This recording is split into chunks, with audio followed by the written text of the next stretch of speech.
Le decían Joe Adonis, y el nombre por sí solo ya te cuenta todo lo que necesitas saber sobre la audaz mentira que él quería venderle al mundo. Vanidoso, letal, impecablemente vestido. Eligió para sí mismo el nombre de un dios griego, el dios de la belleza y el deseo, porque Joe Adonis nunca planeó vivir como un simple mortal y mucho menos planeó ser invisible. Quería ser una obra de arte, un objeto de deseo y de terror. Él no quería ser recordado como otro matón callejero, ni como otra rata de alcantarilla peleando por sobras, ni otro inmigrante italiano sin rostro arañando las paredes para sobrevivir en los bajos fondos de Nueva York. Él no quería parecer el músculo detrás de la operación. Él quería parecer intocable, el cerebro elegante. Pero antes de los trajes de seda a medida, antes del dinero sucio de Broadway y antes de que los cuerpos cayeran en los restaurantes, mientras las cartas de póker seguían tibias sobre la mesa, él era simplemente Giuseppe Antonio Dotto, nacido el 22 de noviembre de 1902 en Montemarano, un pequeño y brutalmente olvidado pueblo en la provincia de Avellino, al sur de Italia. Era un lugar donde el tiempo se había detenido, donde el poder no provenía del encanto ni del dinero, sino de la pura y desesperada capacidad de resistencia. Allí, las familias no vivían, simplemente sobrevivían, aferrándose a la tierra estéril, a la sangre y a la ley inquebrantable del silencio. Sus padres, Michele y Maria Dotto, hicieron lo que millones de italianos desesperados hicieron a principios del siglo XX. Miraron hacia un futuro incierto y decidieron que la esperanza ya no vivía en el Mezzogiorno. En 1909, cuando Giuseppe era apenas un niño con los ojos muy abiertos, la familia Dotto cruzó el Atlántico. La promesa era el fulgor del sueño americano. La realidad, sin embargo, eran conventillos nauseabundos y hacinados, calles que olían a miseria y barrios donde los niños aprendían rápido que al hambre no le importan tus sueños. Giuseppe creció en una ciudad que recompensaba la agresión y castigaba la vacilación. La escuela no lo formó. Lo formaron las esquinas oscuras y las amenazas susurradas. Para cuando llegó a la adolescencia, Giuseppe ya estaba robando, cartereando y sobreviviendo de la única manera que Nueva York permitía sobrevivir a los chicos inmigrantes pobres, con los puños y la astucia. Pero había algo fundamental que lo separaba de los miles de otros delincuentes que hacían exactamente lo mismo: su capacidad quirúrgica de observación. Él no solo miraba, él estudiaba la coreografía del poder. Notaba por quién se apartaba la gente en la acera. Aprendió que el poder no siempre era el más ruidoso. A veces, el verdadero poder vestía una camisa limpia, hablaba en voz baja y sonreía con una calma que te helaba la sangre justo antes de apuñalarte. En algún momento clave de la vibrante y peligrosa década de 1920, Giuseppe Dotto decidió matar a su yo del pasado. Dejó de ser el chico asustado y se rebautizó a sí mismo como Joe Adonis. El origen del nombre sigue siendo un debate romántico y mortal en las tabernas del bajo mundo. Algunos dicen que se lo puso una corista enamorada de su perfil de mármol. Otros aseguran que lo eligió él mismo tras leer sobre la mitología griega, en un acto de egolatría suprema que redefiniría su existencia. Lo que importa es que el nombre se le quedó pegado a la piel porque, irónicamente, le quedaba perfecto. Joe Adonis estaba obsesionado con su apariencia hasta el punto de la patología. Se acicalaba con una precisión quirúrgica, se vestía con un filo inmaculado y se comportaba como un hombre que creía, con cada fibra de su ser, que era el dueño de cualquier habitación en la que entraba. Hay una historia legendaria que pinta su narcisismo de cuerpo entero. Cuentan que Luke y Luciano una vez lo atrapó mirándose fijamente en un espejo, peinando cuidadosamente su cabello oscuro, y soltó una carcajada preguntándole quién se creía que era. ¿Acaso Rodolfo Valentino? Adonis ni siquiera parpadeó. Siguió mirándose al espejo y respondió con una frialdad absoluta: para ser guapo, ese tipo es un vagabundo. Y no era una broma. Lo decía totalmente en serio. La belleza para él era poder, no vanidad. Fue en esas mismas calles implacables donde conoció a un joven que cambiaría la dirección de su vida para siempre: Charles Luciano. Aún no era Lucky, solo otro chico ambicioso que entendía algo peligroso sobre la ciudad: que la violencia por sí sola no construía imperios. La organización, la visión corporativa, sí.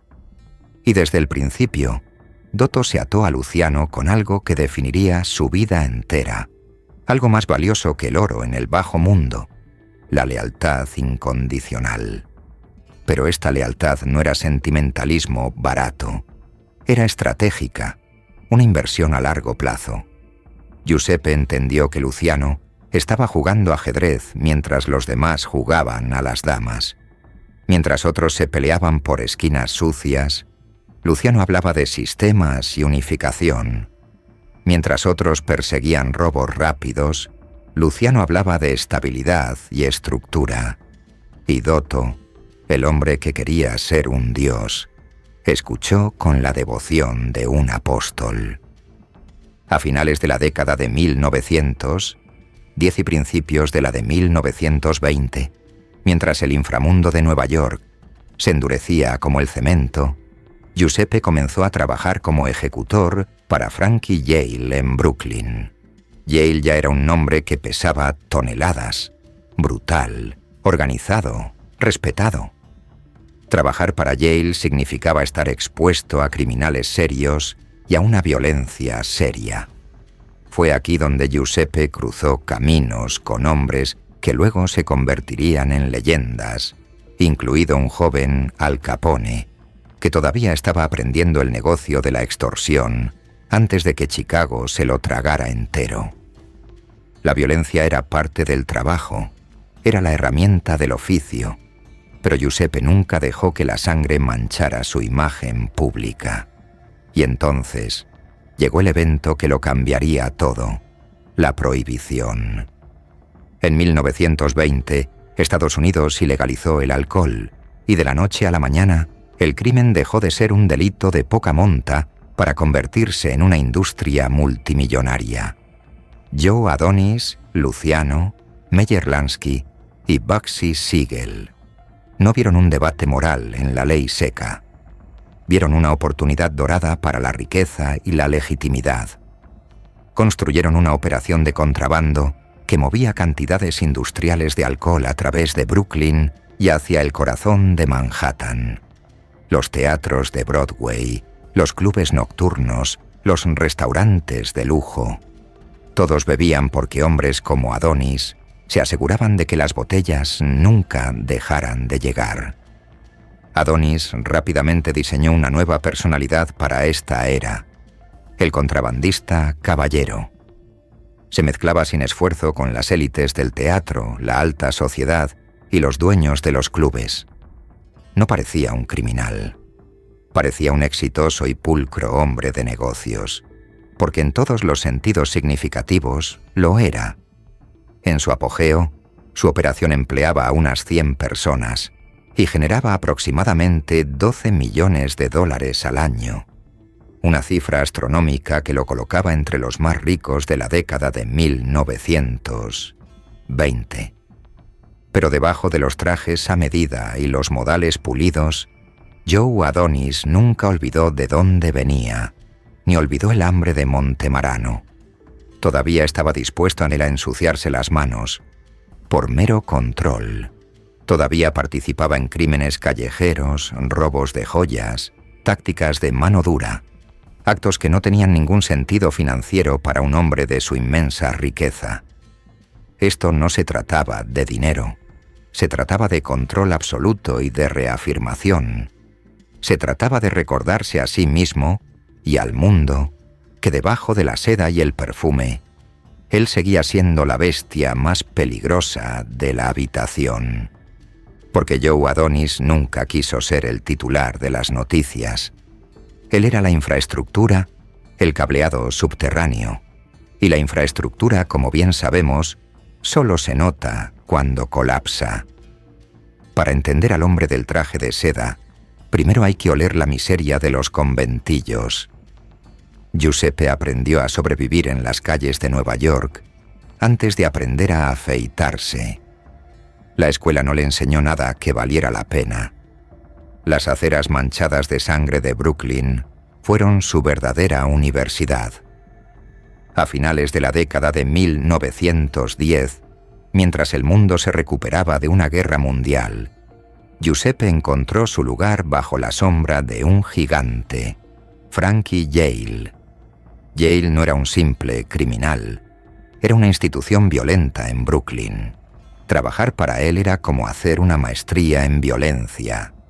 Fue en este entorno tóxico donde Giuseppe se cruzó con otros jóvenes hambrientos, incluido un tal Al Capone, que por aquel entonces no era más que otro matón aprendiendo el oficio antes de que Chicago lo convirtiera en un monstruo mediático. La violencia era la moneda de cambio, pero Giuseppe entendió algo que Capone nunca comprendió del todo. La violencia hace ruido, y el ruido espanta al dinero y a la estabilidad. Luciano y Dotto no nacieron jefes. Se hicieron hermanos en la economía brutal de la calle. Apuestas, estafas, empujando los límites de la legalidad hombro con hombro. Y desde el principio se forjó entre ellos un vínculo inquebrantable. No era sentimentalismo, era pura y fría estrategia de supervivencia. Mientras los demás pandilleros se mataban por las obras de una esquina, Luciano hablaba de sistemas, de unificaciones, de estabilidad. Luciano creía que el futuro pertenecía a los hombres que trataran el crimen como un negocio corporativo, no como una vendetta siciliana medieval. Y Adonis creyó en Luciano como quien cree en una profecía de prosperidad. Pero el viejo mundo no iba a ceder el poder sin derramar sangre. A medida que avanzaba la década, el inframundo de Nueva York se fracturó en una guerra abierta que reescribiría la historia. La guerra de los Castellamarese. Por un lado, Joe Maseria, el jefe, un hombre obeso y paranoico que gobernaba mediante el miedo, absorbiendo las operaciones de los caídos y apretando el cuello de la ciudad. Por el otro, Salvatore Maranzano, un tradicionalista siciliano obsesionado con el honor antiguo y las costumbres arcaicas. Ambos gobernaban como reyes medievales, paranoicos, sospechosos, exigiendo lealtad absoluta mientras solo ofrecían caos a cambio. Joe Adonis se encontró atrapado dentro de un sistema que se estaba pudriendo desde adentro. Estaba lo suficientemente cerca del centro de la tormenta como para sentir la presión en la nuca. Sabía que se acercaba el momento de elegir un bando. Y Joe Maseria, en su desesperación y paranoia, cometió el error fatal que le costaría la vida. Le pidió lealtad al hombre equivocado. Maseria, sintiendo que Luciano se le escapaba de las manos y temiendo su ambición, se acercó a Joe Adonis con una orden simple y brutal: matar a Lucky Luciano. Confió en Adonis para resolver su problema. Pensó que la ambición personal de Adonis sería mayor que su hermandad. Se equivocó de forma terminal. Adonis no dudó, no negoció, no fingió pensarlo. Advirtió a Luciano inmediatamente. Esa decisión no solo salvó la vida de su amigo, selló la historia del crimen organizado en Estados Unidos. Cuando Adonis le contó a Luciano sobre la orden de asesinato, confirmó lo que ambos ya sabían. Los viejos jefes no podían ser reformados. Tenían que ser borrados del mapa de una vez por todas. Y Joe Adonis acababa de reservar su asiento en la primera fila para la ejecución que cambiaría el mundo. La prohibición fue la llave que abrió las puertas del infierno y del paraíso al mismo tiempo. De repente, la operación de Adonis generaba $12 millones al año. Él era el contrabandista caballero. Se paseaba por Broadway como si fuera el dueño de la noche, estrechando manos de políticos y sonriendo a las cámaras. Parecía un hombre de negocios legítimo, pulcro, intocable. Pero esa era la mentira más grande de todas, porque debajo de la seda italiana y la colonia cara, Joe Adonis nunca dejó de ser la bestia hambrienta de los conventillos. A pesar de tener más dinero del que podía gastar, seguía participando en robos de joyas y extorsiones callejeras, actos que no tenían sentido financiero para un millonario. Pero no lo hacía por el dinero. Lo hacía porque necesitaba sentir el crujido de los huesos bajo sus puños. Necesitaba recordar que el control se tomaba por la fuerza bruta. En 1932, esa oscuridad salió a la luz de la forma más grotesca posible. Dos hombres, Isidor Jeff Joffe e Isaac Łapinski, cometieron el error de sus vidas. Le pidieron dinero prestado a Joe Adonis. Cuando fallaron en entregar las ganancias y no pudieron pagar a tiempo, Adonis no les envió una carta de cobro. Los secuestró. No fue un secuestro rápido, fue una carnicería lenta y metódica. Los llevaron a un sótano oculto en Brooklyn, donde los gritos no podían subir a la calle. Allí, Adonis y sus hombres no solo los golpearon, los desmontaron con sadismo. Durante días, Joffe y Łapinski fueron brutalizados con una saña que rozaba el placer. Se pagó un rescate de $5,000 para asegurar su liberación, pero el daño ya estaba hecho. Isaac Łapinski no murió de un disparo limpio en la cabeza. Eso hubiera sido misericordia. Łapinski murió un mes después en la cama de un hospital, gritando de dolor mientras sus órganos fallaban uno por uno. Murió por lesiones internas masivas. Le habían reventado por dentro. Lo habían aplastado con tanta violencia que su propio cuerpo se convirtió en un ataúd antes de que su corazón dejara de latir. Joe Adonis nunca fue condenado por este crimen, pero el mensaje quedó grabado a fuego en la piel de Nueva York. El caballero del traje impecable disfrutaba viendo cuánto dolor podía soportar un hombre antes de romperse. Para Joe Adonis, la tortura no era solo un negocio, era un placer visceral. Era el 15 de abril de 1931.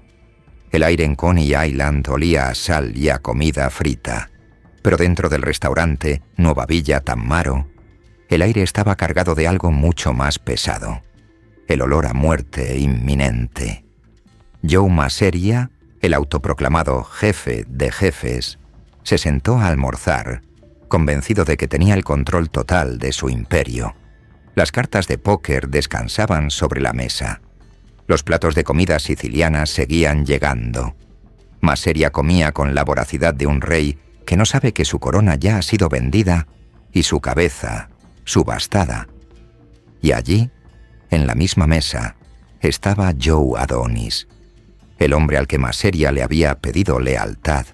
El hombre en el que confiaba para matar a Luciano estaba sentado frente a él, mirándolo comer, sabiendo que cada bocado que Maseria tragaba sería el último. La decisión estaba tomada. Los viejos jefes no podían ser reformados, tenían que ser borrados. A mitad de la comida, Lucky Luciano se levantó de la mesa.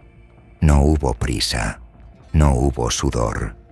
Se disculpó con una calma aterradora, caminando hacia el baño como un hombre que simplemente necesita un momento para tomar aire. Ese fue el momento. El silencio antes del trueno.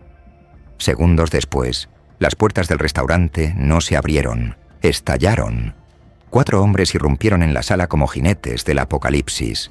Vito Genovese, Alberta Anastasia, Bugsy Siegel y Joe Adonis. No hubo palabras, no hubo negociación. Solo el sonido ensordecedor de los revólveres vaciando su plomo sobre el viejo rey.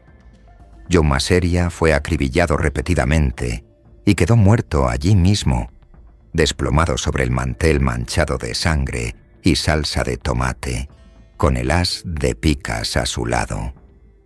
No hubo acusaciones, no hubo juicios, solo un silencio sepulcral y una certeza absoluta en las calles. La guerra había cambiado de dueño al instante. Salvatore Maranzano emergió de las cenizas creyéndose el vencedor, coronándose a sí mismo como el nuevo César y reorganizando Nueva York bajo su yugo. Creyó que el orden había sido restaurado. Se equivocaba. Luciano y Adonis sabían que Maranzano era simplemente otra versión del mismo problema. Otro dictador. Otro obstáculo en el camino del progreso corporativo. El 10 de septiembre de 1931, apenas 5 meses después, Maranzano fue asesinado en su propia oficina por hombres disfrazados de agentes del gobierno. Con esa última bala, la vieja jerarquía siciliana de la mafia colapsó por completo. Lo que la reemplazó fue algo mucho más peligroso y sofisticado. Luciano creó el Sindicato Nacional del Crimen, la Comisión. Ya no era una guerra de pandillas caótica, era una corporación moderna. Y cuando el humo se disipó y los cadáveres fueron enterrados, Joe Adonis no fue apartado. Fue colocado justo en el centro del tablero como uno de los arquitectos clave del nuevo inframundo americano. Pero el poder absoluto siempre crea enemigos absolutos y el siguiente capítulo de su vida pondría a prueba si la lealtad y la belleza podían sobrevivir a la codicia, los celos y la traición. La creación del sindicato no trajo la paz, trajo disciplina de hierro. Los días de las guerras callejeras caóticas habían terminado. Ahora la violencia era deliberada, dirigida y aprobada por una junta directiva.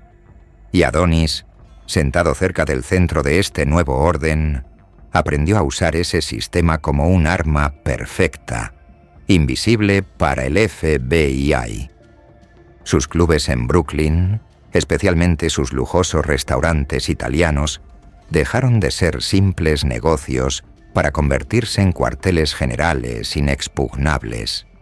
Eran habitaciones silenciosas donde se cerraban tratos multimillonarios, se aprobaban contratos de muerte y se decidían futuros sin firmar un solo papel. A través de sus profundas conexiones políticas, Adonis se convirtió en el facilitador crítico para Murder Incorporated, el brazo armado del sindicato. Él no apretaba el gatillo. Él abría la puerta y garantizaba la impunidad. Él era el hombre que se aseguraba de que la policía nunca llegara a tiempo, de que los jueces retrasaran los casos y de que los testigos sufrieran amnesia repentina o un destino peor. Pero mientras los negocios florecían, las relaciones dentro del sindicato comenzaron a pudrirse, y la conexión más volátil de todas era con Bugsy Siegel. Siegel era un visionario, sí, pero también era un pasivo tóxico, encantador, imprudente y con una ambición que no podía controlar.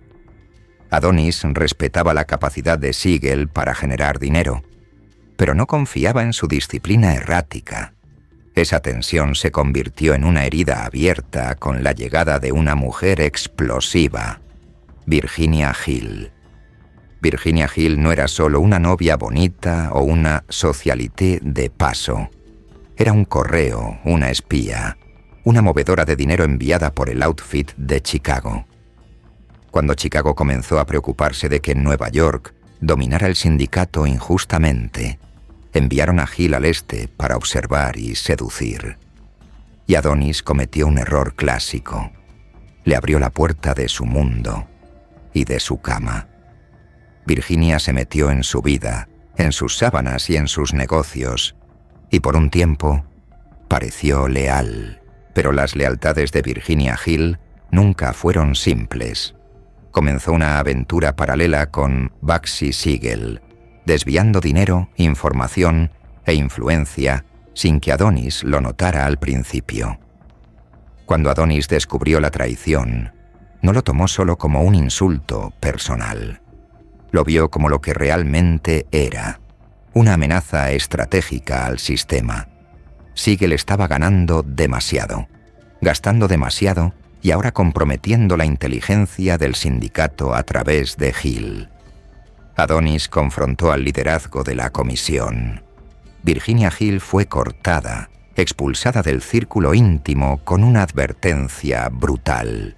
Ella nunca se lo perdonaría. Mientras las traiciones personales ardían, el poder institucional cambió de manos. En 1936, Lucky Luciano fue condenado a 30 años de prisión.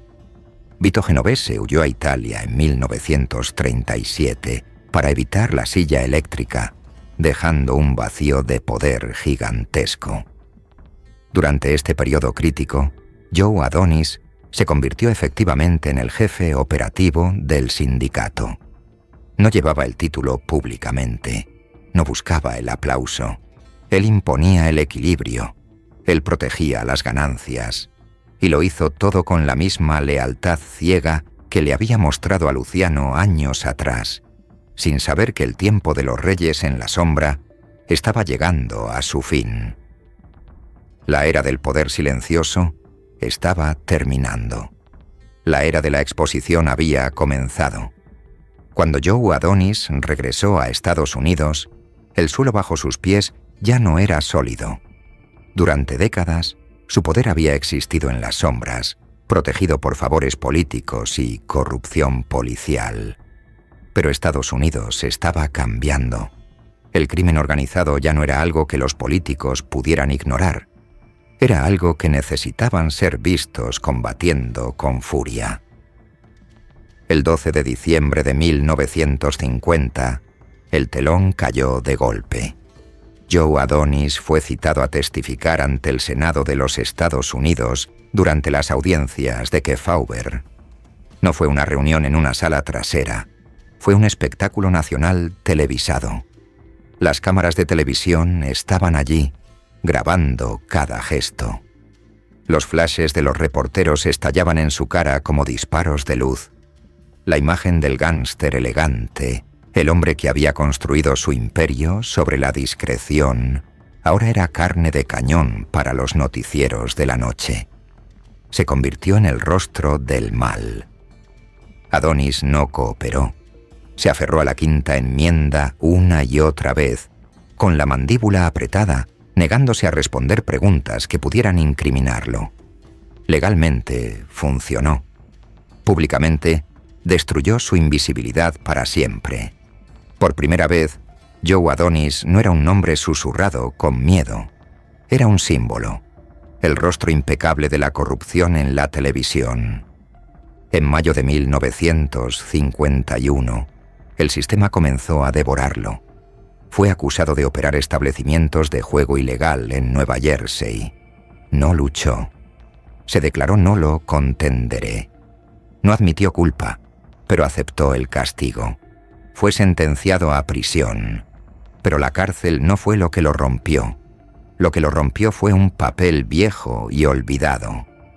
Mientras Adonis estaba encerrado, las autoridades cavaron más profundo en su pasado y encontraron una bomba de tiempo que había estado haciendo tic-tac durante 40 años.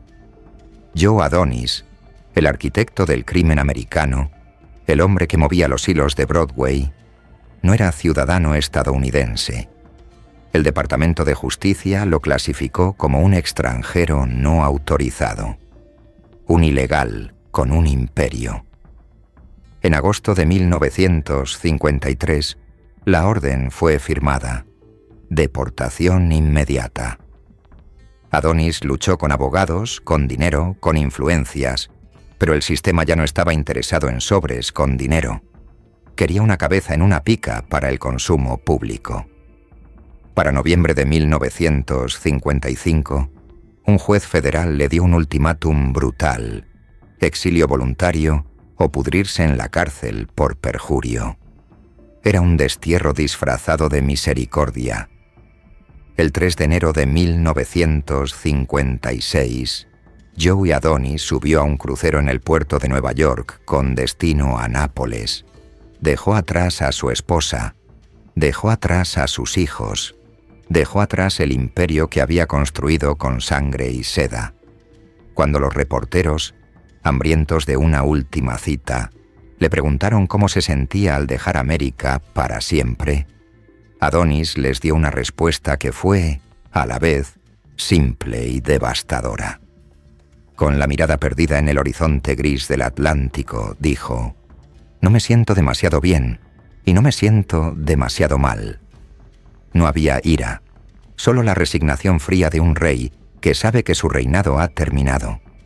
Italia no significaba pobreza. Llegó con dinero y conexiones, pero allí se reencontró con su viejo amigo, Lucky Luciano, y el espejo le devolvió una imagen cruel. Luciano, el genio que había creado el sindicato, estaba envejeciendo, amargado y solo. La distancia había crecido entre ellos. Ya no eran los jóvenes leones de Nueva York, eran reliquias en el exilio. Cuando Luciano murió de un infarto en el aeropuerto de Nápoles en 1962, Joe Adonis asistió al funeral. Llevó una corona de flores enorme. La cinta tenía un mensaje corto, de solo 3 palabras, que cerraba un ciclo histórico. Solón, pal, hasta luego, amigo. Fue un último gesto de lealtad, pero también fue el sonido de una puerta cerrándose para siempre. El hombre que una vez se sentó en el centro de la mesa, ahora era solo una nota al pie de página. A principios de la década de 1970, Italia dejó de ser un refugio seguro. Las autoridades comenzaron a cazar a los fantasmas del pasado con una agresividad renovada. En junio de 1971, el gobierno italiano obligó a Joe Adonis a abandonar su lujosa vida en Milán y lo desterró a una pequeña ciudad costera cerca del mar Adriático, Ancona. Oficialmente era una reubicación. En realidad era una jaula sin barrotes, vigilancia disfrazada de seguridad, aislamiento disfrazado de paz. Para un hombre que había prosperado gracias al movimiento y al control, este encierro fue la última humillación lenta. Y entonces llegó noviembre. La policía italiana llevó a Joe Adonis para interrogarlo. No fue en una comisaría moderna. Lo llevaron a una pequeña cabaña aislada en una ladera, lejos de los ojos del público. El interrogatorio fue brutal, largo, agresivo. Adonis, ahora un anciano de 69 años, alejado de su mejor momento, se enfrentó a horas de presión psicológica sofocante. No hubo armas sobre la mesa, pero la tensión era más letal que una bala. Su corazón, cansado de guardar secretos durante medio siglo, simplemente no pudo más. Allí, en esa cabaña fría, Joe Adonis sufrió un ataque al corazón masivo. Fue trasladado de urgencia a un hospital local, pero ya era tarde. El 26 de noviembre de 1971, el hombre que había sobrevivido a Maseria, a Maranzano y a las guerras de la prohibición, murió en una cama de hospital, asfixiado por el peso de su propia historia. Estados Unidos permitió que su cuerpo regresara para el entierro, pero el recibimiento fue el silencio. Su funeral se llevó a cabo en una iglesia católica en Nueva Jersey. No hubo procesiones grandiosas. No hubo guardias de honor de la mafia. No hubo tributos del inframundo. Solo su familia inmediata vio cómo bajaban el ataúd a la tierra en el cementerio Madonna en Fort Lee. Murió rico, murió libre, pero murió solo. La historia de Joe Adonis expone la contradicción más cruel del crimen organizado. La lealtad puede preservarte, sí, pero también puede borrarte. La discreción puede protegerte, pero también te hace olvidable. Él nunca quiso ser el titular del periódico. Él era la infraestructura. Y la infraestructura solo se nota cuando colapsa. Hoy, su nombre vive a la sombra de leyendas más ruidosas y llamativas. Al Capone, John Gotti, Bugsy Siegel. Pero sin Joe Adonis, esos hombres habrían operado en un mundo muy diferente. Él fue quien reemplazó el caos con estructura. Él fue quien ayudó a convertir el crimen en una industria moderna, arrancándolo de las garras de la superstición y el miedo medieval. Al final, la ironía suprema es esta. Joe Adonis no murió en un tiroteo cinematográfico. No murió traicionado por sus propios hombres como César. No murió en una celda de prisión como una rata enjaulada. Murió agotado, interrogado y lejos de las calles de asfalto y neón que una vez se inclinaron ante él.